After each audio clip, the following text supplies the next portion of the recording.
Hello kids! Kamusta kayo? Ako pala si Teacher Ses, ang inyong teacher para sa inyong Sunday School. Happy New Year sa ating lahat!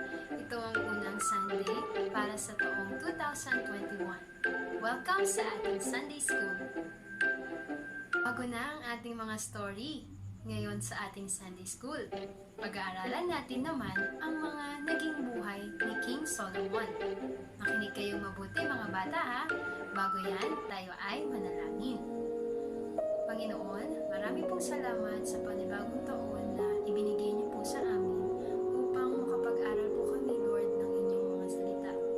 Gaya, Lord, sa mga story po na inaaral namin na kayo po ang tumulong sa amin upang ito po ay aming maintindihan at isabuhay din po namin at gayahin din po namin ang mga bagay at o magandang gawain. Ito po ang aming dalangin sa pangalan ni Jesus. Amen.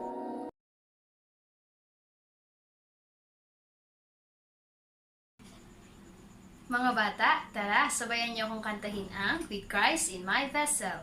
With Christ in my vessel, I can smile at the storm, smile at the storm, smile at the storm. With Christ in my vessel, I can smile at the storm until it takes me home. Sailing, I'm sailing on, sailing on with Christ in my vessel. I can smile at the storm until it takes me home.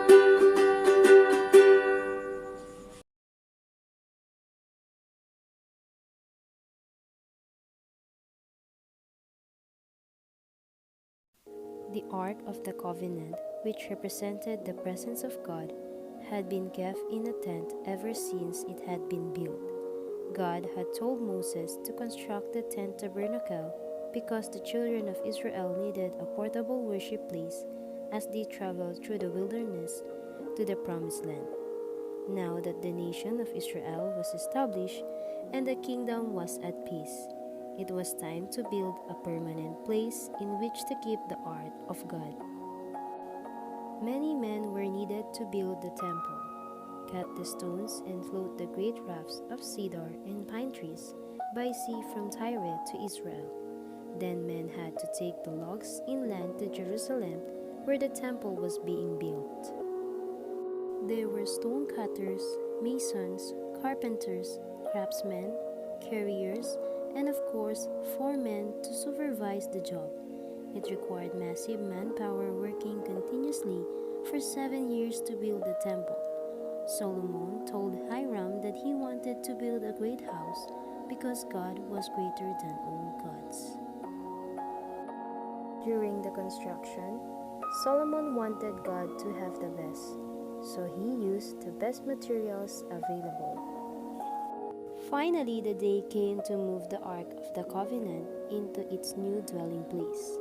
The priests brought the Ark and the tabernacle and all the holy items in the tabernacle to the temple.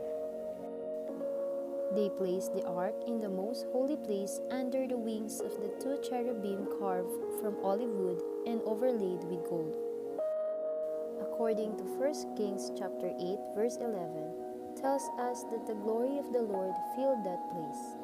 God showed his approval of the temple by this physical indication of his presence, making it his new dwelling place. That day, Solomon prayed for the Lord's blessing. His 4-part prayer is a good example for us to follow. Through Solomon was a great king and builder of the temple, he began by praising God. Solomon praised God for who he is and for keeping his promises. Solomon then reminded the Lord of the promise he had made to David, and he asked the Lord to keep his promises. Solomon asked forgiveness for sin and asked that God remove the punishment for sin once it was confessed. Hanggang dito na lang muna ang ating story, mga bata. Itutuloy natin ito sa susunod na linggo. Tayo ay manalangin. Panginoon Diyos, marami pong salamat sa naging first story namin about kay King Saul. Sana po Lord, sa mga story na ito ay kami po ay may mga matutunan at i-apply po namin to sa aming buhay. Ito po ang aming dalangin sa pangalan ni Jesus. Amen.